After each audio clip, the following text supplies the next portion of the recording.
This is now 1980. Things really changed for us. It may not seem like a lot, but at the time, they gave us the state of Michigan to supply. Our business transformed. Hello, everyone, and welcome back to Total Michigan, where we interview ordinary Michiganders doing some pretty extraordinary things. I'm your host, Cliff Dubenois. So today, I'm in the very up-and-coming city of Saginaw doing another one of my interviews. I love talking to family businesses and family business owners, and their stories to me are just so compelling. And there seems to be just this recurring theme lately with a lot of the episodes I've been doing, which we're going to talk about later on today. But what this company did started from very humble beginnings and is literally now playing in an international stage. Ladies and gentlemen, I am coming to you from the headquarters of Hausbeck Pickles and Peppers with the president, Tim Hausbeck. Tim, how are you? I'm doing well, Cliff. I'm very honored to be part of your show today. Excellent. Well, thank you for being here. Why don't you tell us a little bit about where you're from and where you grew up? Our plant is here located in 1626 Hess in Saginaw, Michigan. My parents, their first home, I'm number 5 of 7 kids, was literally across the street, 4 homes across the street from here. And actually, in the hallway, there's a picture of my dad holding me, and in the driveway, and in the background is where we're located. But there wasn't a pickle company back then. There was actually a company that made wooden rulers. Many of us might have in our toolbox a Lufkin brand ruler, tape measure. Well, they had a plant here in Saginaw. Now it's a pickle plant. So I think I remember when you talk about one of these, is it one of those ones that like unfolds almost? Yeah, remember those wooden rulers back then? Yes, Yeah. yes, So there was a large foundry here or plant that made wooden rulers. And that was part of the first industry in Michigan or in Saginaw was the lumber industry. Nice. We have a tank yard, a fermentation yard on the other side of the river, 1.5 miles, 2 miles as a crow flies. Before that was a pickle facility, it was a toothpick factory. You got all this lumber. And, what do you do with the pieces that aren't being made to make homes or buildings? Well, they made toothpicks out of the scraps. Man, we could spend an hour just talking about that right there. But we got to talk about pickles. We got to talk about you. Okay. Because this is something, I love pickles. I love peppers. I love them all. So you grew up here in Saginaw. Yes. Did you go to college? Yes. Where'd you go? First went to Delta Community College, followed my older brothers and my older siblings. Again, I'm number 5 of 7 kids. And then after that, I followed in the same path, didn't even apply anywhere else but Michigan State. There you go. So go green. Go green. What did you study while you were there? Finance. Finance. Why finance? Well, when you come out of high school, a lot of times you don't know what you want to do. And I'm just like... not untypical than others. A counselor said, "Hey, this might be something good." You just sort of. I tried. I thought maybe I wanted to be an engineer. Physics and chemistry was a little too much for me to really be. I knew that wasn't going to be for me. Right. I liked economics, so I just went into business. And at one point in time, I thought I might want to be a stockbroker. So I followed finance. I did an internship at a Merrill Lynch between my junior and senior year of college. Did not like that work. So I still stuck with my degree, and I found that sales was best for me. Oh, interesting. Yeah. Well, so what I want to do is I want to put a pin in that right now. Okay. Because as you're growing up, as you're going to college, and you mentioned this before a little bit when you were talking about your dad holding you in the driveway, Hausbeck Pickles Yes. is going in the background. Now, what I'd like to do is I'd like to explore the history of Hausbeck. Sure. And then eventually we'll talk about you coming on board. Obviously, that's why I'm here. So talk to us about the beginning. Was it started by your grandparents? Yes, and actually we're celebrating our 100th anniversary this year. Happy birthday. Thank you. It was founded in 1923 on M13, which is just outside the city limits of Saginaw. We were there for 80 years. Very small facility. We were landlocked. So as we were trying to grow, we couldn't go there was no place to expand. So we found this property where we are sitting on 4 city blocks that we can control and expand. But back then, it was founded by my grandfather, Charles, and his wife, Rose Hausbeck. So the question I got is, Why? Did you ever learn the reason why they decided to go into the pickling business? Well, good question. It was the Great Depression, and they started dabbling. There wasn't a lot of work, so they knew a little bit about making pickles. So there was literally just a few people that were fermenting small cucumbers in barrels, 50-gallon wooden barrels, which actually, the interesting thing there, where they got their barrels from were from distilleries. Oh, I did not know Yeah. that. So they would unload these barrels, and what the main item we made back then was you would take fresh cucumbers and put them in this 50-gallon barrel with brine with a lot of dill weed. Yes. And so they were called genuine dills, and they were a big hit back then, and they were drop shipped to different tiny corner grocery stores all over the state of Michigan.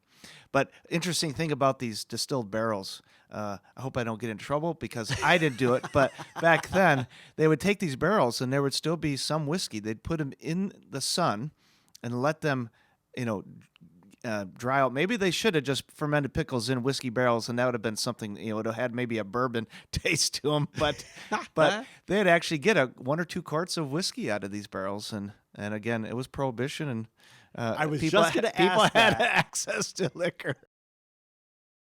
Oh, that's wonderful. Yes, because I'm sure the statute of limitations is Yeah. long since expired. So nobody's going to come and arrest you today. But I'm not an attorney, so there you go.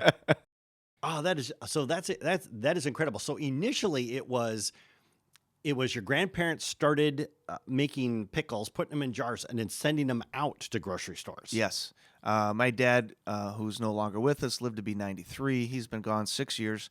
He would go with his father on these old style steak trucks around the state. They'd spend a weekend dropping cases of pickles off at these little corner, tiny grocery stores that we all used to have. It wasn't like the big stores that we have today, whether it be a Kroger or Meijer or what have you, but tiny little corner markets.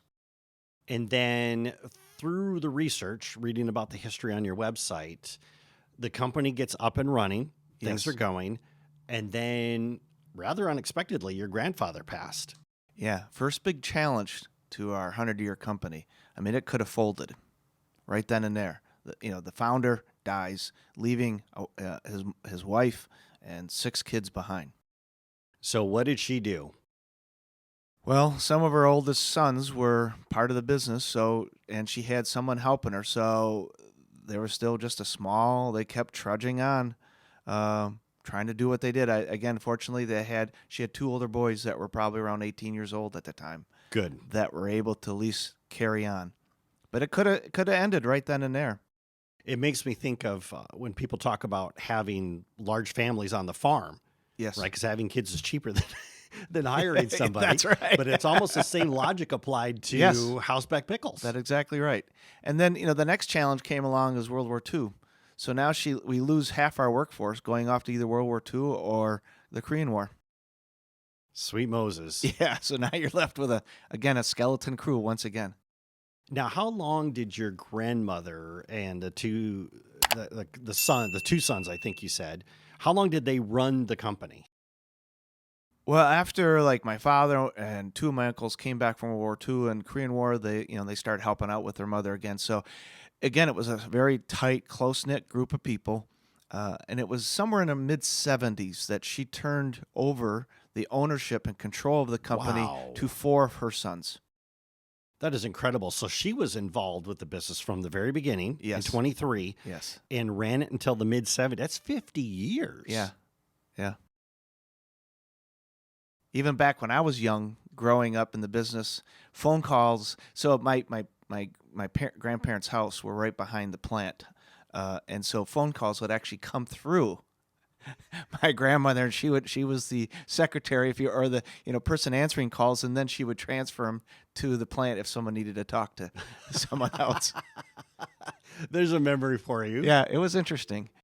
Yeah, that is interesting. So you said she transferred it to your father and then 3 of the other brothers? Yes. Okay, so there's 4 of them now that are Gone. basically running the business. Yeah. Oh, yes. At yes, that time, yes. right? Now, if we fast forward a little bit, you've now graduated from college. You were thinking about hey, I could become a stockbroker. What made you decide to get into the family business? Well, I have to back up a little bit more than that. Working in the family business with my siblings, my cousins, a lot of hard work for minimum wage. And it was my generation that was the first generation to actually get college degrees. So there was a lot more opportunities for everybody else to go elsewhere.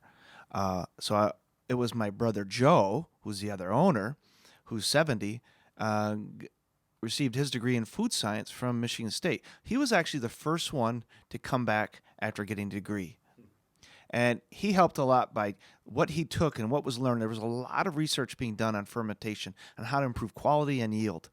So he took a lot of these things that were being done in the 60s and 70s. He graduated in 1976 and was able to start implementing these things in our fermentation process, which started improving quality and our yield.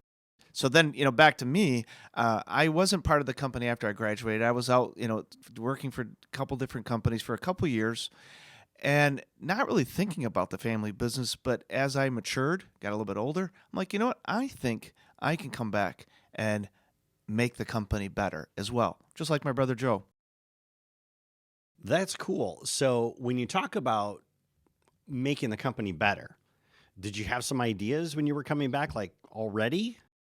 Not initially, Okay. but I had a desire. I didn't have any visions at the moment, but I felt that, I knew how to do things. They were starting to grow. This is now 1992. We had been supplying Burger King since 1980. That was our first fast food facility or fast food customer that we've ever had, and we still are with Burger King today. But the company was still quite small. You had 7 employees, and I knew how to do everything. Wait a minute. You still had 7 employees in 92? Yeah, there was only still a handful of employees. Oh, sweet Moses. Yeah. Now in the summertime, you might have 10 seasonal employees that would help you through a pack season. But again, most of the year, 7 people, and 4 of those were the owners. Oh, that's absolutely incredible. And how many employees do you have today? 100 100. year round. So you've grown. Yes, we will still now in the summertime when we're at our grading operation and a little bit here at our production, we will bring on about another 100 employees for 2 to 3 months. That is absolutely phenomenal. So between 92 with 7 employees and 2023, Yes. that's a 10-fold increase. Yes. And I'm happy with the number. I never wanted to grow to where we have 1,000 employees. My philosophy has been, and still is today, that through automation, I don't want 1,000 people making minimum wage. I'd rather have 100 people making a living wage. So most of our people are machine operators, or working in quality control of some sort, or in a warehouse. And for our audience, we're going to take a quick break and thank our sponsors. When we come back, we're going to talk about how all of these skills have come together to put Hausbeck Pickles on the international stage. We'll see you after the break. Hey, if you are enjoying these great interviews, just take a moment and go to totalmichigan.com/join, and you can get these episodes sent directly to your inbox because there's a lot more great stories coming. See you there. Hello, everyone, and welcome back to Total Michigan, where we interview ordinary Michiganders doing some pretty extraordinary things. I'm your host, Cliff Duvinois. Today, we're talking with Tim Hausbeck from Hausbeck Pickles and Peppers out of Saginaw, Michigan. Now, one of the things that there's a couple threads from the first segment that I want to make sure that we explore here in this next segment. And one of the things that you mentioned before was landing Burger King as a client. Your little pickle company with 7 employees servicing Burger King. Sweet Moses. The question that I got for you is, because was it your dad that brought this? Yes. That was okay. So your dad wins his contract. I guess my first question is, what in the world made him think that your pickle place here in Saginaw could support a major franchise? Well, that's a really good question. My dad was a middle child, and he was very charismatic, but he was our first salesperson. So this is back in the mid to late 70s that he was actually going and talking to local franchisees of both McDonald's and Burger King's. So we were actually just taking a truck, like those corner grocery stores I mentioned. He was drop shipping pails of pickles off to small or local McDonald's and Burger King's. There we go. We were actually doing kind of well with that. But as McDonald's and Burger King's, which were still somewhat in their infancy, they became a little bit more professional. Or if you will, as they were growing, they realized they can't have all these franchisees buying whatever they want. They need to consolidate their purchasing. Yes, because a Whopper needs to taste the same whether it's in Detroit, Michigan or Los Angeles, California. That is correct. So these stores told us they couldn't buy from us anymore. So this is like 1976, 78. And we were just starting to do well with them. And this was, good revenue for a small company. And I remember that year, it was a lean year. I was in middle school, and losing some of these local stores that we were starting to count on was a big challenge for us. It hurt financially. Thank goodness for a franchisee that was located in Lansing, Michigan. His name is Norm Spalding, was a large franchisee, or was growing as a large franchisee for Burger King. His store in Lansing was the #1 store in Michigan. And we owe a lot to Norm Spalding. It was he. Shout out to Norm. Yeah. It was he that said, I don't like the pickles that I'm told to buy. I like these Hausbeck branded pickles. So Burger King, he was a big enough franchisee That they listened to him. They listened to him, and they approved us as a supplier. This is now 1980. Things really changed for us. Yes, they did. Now, it may not seem like a lot, but at the time, they gave us the state of Michigan to supply. Our business transformed. Just supplying the whole state of Michigan was a large hurdle to overcome. Well, so let's put this in a little bit of perspective here, because you say the state of Michigan, but there could have been like 3 Burger Kings. Well, no, there were probably 100 Okay, stores. so that is huge. Yeah, that is huge. Yeah. Using 3-4 pails of pickles a week, or pails of pickles a week. And you times that's a lot of pails for us to deliver or to produce. Yes. Now, it didn't leave a lot of time to do some of the other things like the retail items we were making. Yes, and so I have to ask this question because I love this. Was this one of those situations where like your dad goes out, puts out this bid, says we can do it. Burger King says, yeah, we'll give you the state of Michigan. He says, awesome. You guys celebrate, and then all of a sudden, like, how are we going to do this?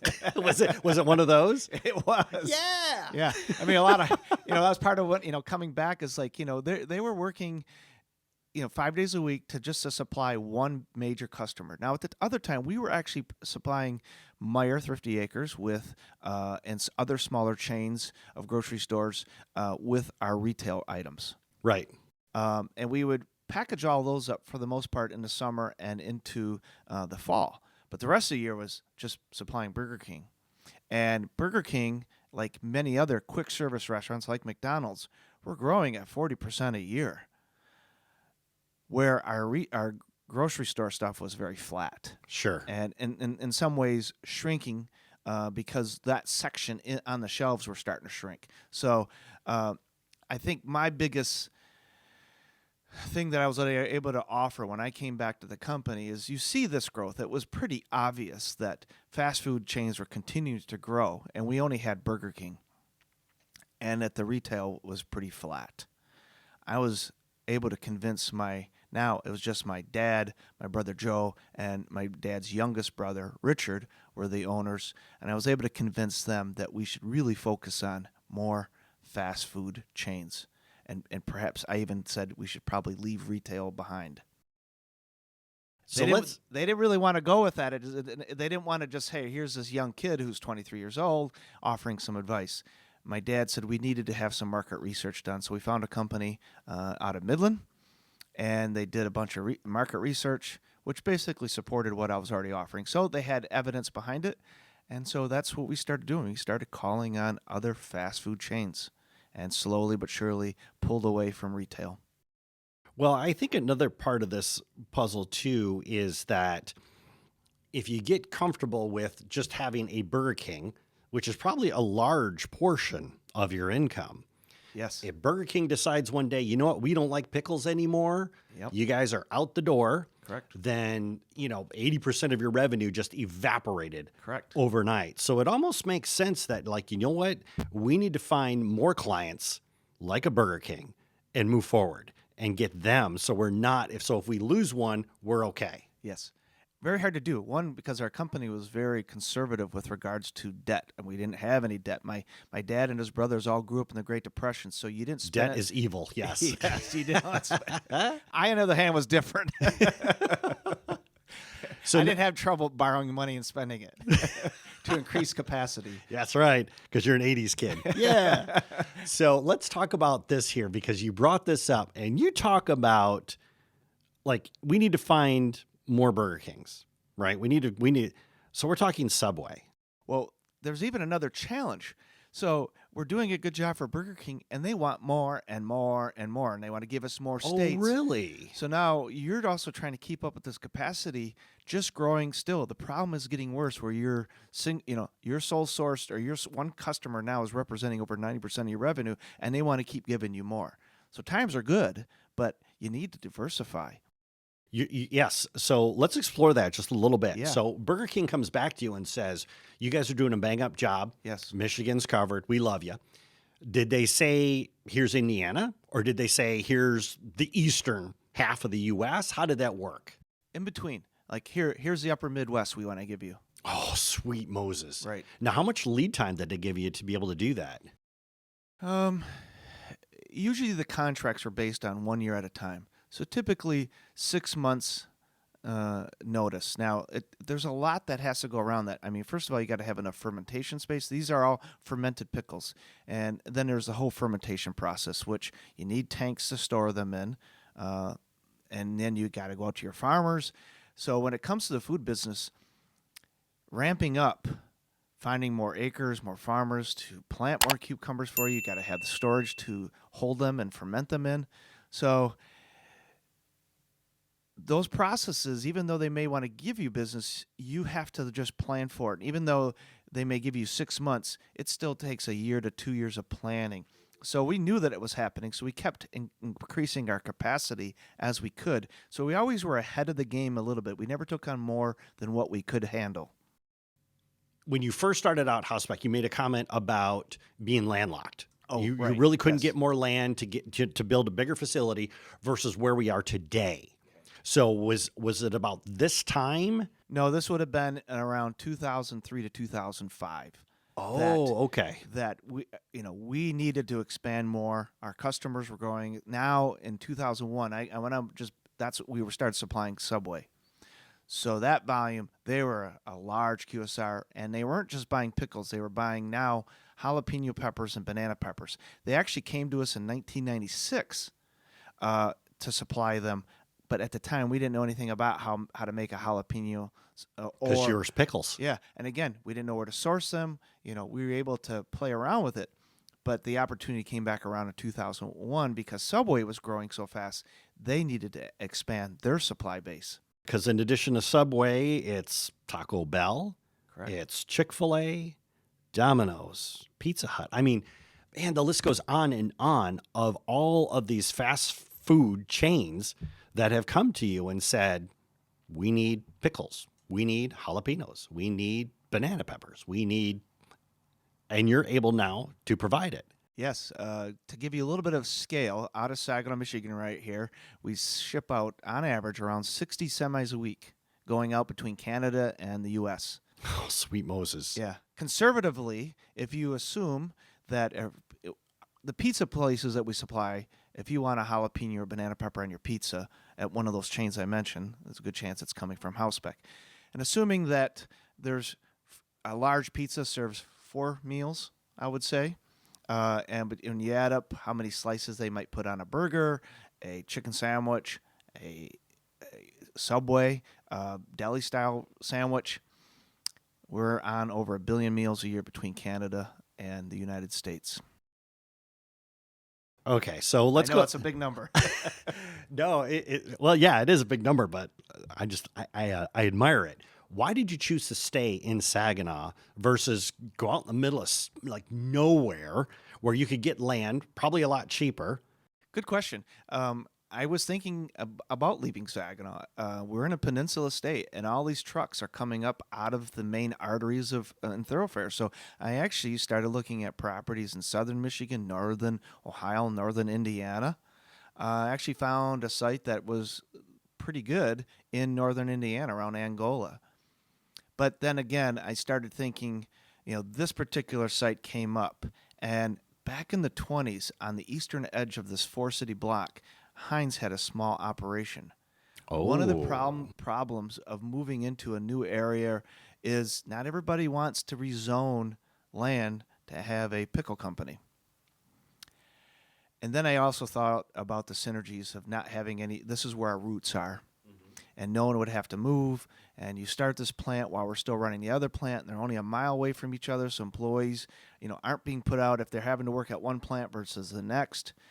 I think, in hindsight, we might have failed moving to another facility and trying to operate out of two different areas. One of the things that I would like to cover is that you join the company, things are expanding. Like you said before, it's like your dad and his brothers are running the show. At some point, you stepped up to be the president and CEO of Hausbeck Pickles. Talk to us about that journey there. How did you do that? Talk to us about that. It's hard to remember exactly how that came down. I just know that when I was invited to be an owner, my brother, Joe, who's the other owner, was running this tank yard. He actually left for a short period of time, and it was 1996. My brother wanted to buy this tank yard that was owned by Hausbeck Pickle. That's on the other side, on the west side of this of Saginaw, and my father and my uncle didn't want anything to do with it. It was a lot of work. They were late in their careers. They didn't want to invest in this thing. I thought it was an interesting opportunity, so my brother didn't want to pass on it, so he left Hausbeck Pickle to go start this company. It was called Custom Foods. So now I was left behind, and again, we had maybe 20 people at the time, and I was just thrust into this leadership position where my brother had been filling that role. He then ran this fermentation yard. We became one of his customers, so he was running that. And then our company started growing with Subway and other organizations. I was running sales. I was running production, overseeing all the departments. And my dad just had decided that I proven to be a good leader and thought I was, he crowned me the next president CEO. Tim, if somebody's listening to this and they want to check out more about Hausbeck Pickles, maybe find you guys online, what would be the best way for them to do that? Hausbeck.com gives you everything you need to know. And we're also on Facebook. Tim, thank you so much for taking time to chat with us today. I really appreciate it. And this is one of those interviews I'd love to sit here and pick your brain all day. But thank you so much for taking time to chat with us today. Cliff, thank you for this time. And it was as much of an honor to be here today. And so thank you. And for our audience, you can always roll on over to totalmichigan.com and click on Tim's interview and get the links that he mentioned above. We'll talk to you next week when we talk to another Michigander doing some pretty extraordinary things. We'll see you then.